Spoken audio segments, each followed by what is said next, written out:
Very interesting. Similarly to last year, there were two themes that came through, which existed and it came up through last year's event as well, which were VAT, and there's always a nervousness around VAT and e-invoicing, and a lack of knowledge, as it were, around VAT requirements in each country.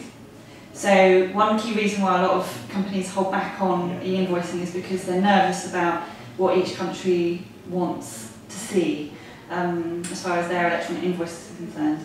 So that puts them off doing e-invoicing because it can lead to penalties if they get it wrong. And the second one was supplier onboarding. So last year was a big focus on supplier onboarding.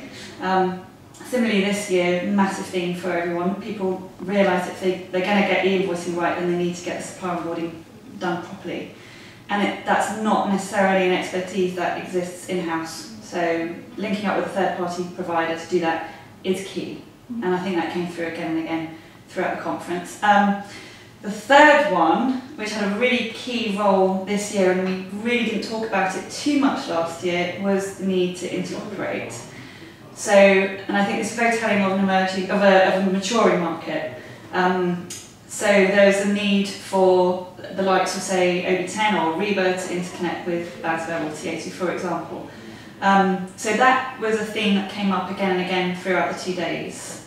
And those really were my three kind of key takeaways that seem to be indicative of the kind of maturity of this market and what this market's talking about.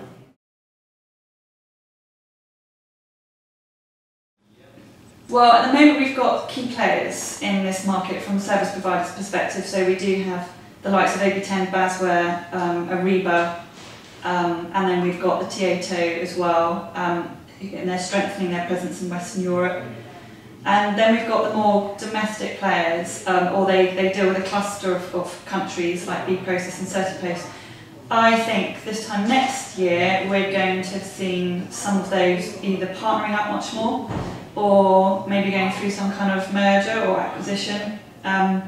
So that's what I see from the service provider point of view. From the end user perspective, everyone's waking up to the fact that we have to do e-invoicing. It's the only direction we're moving in.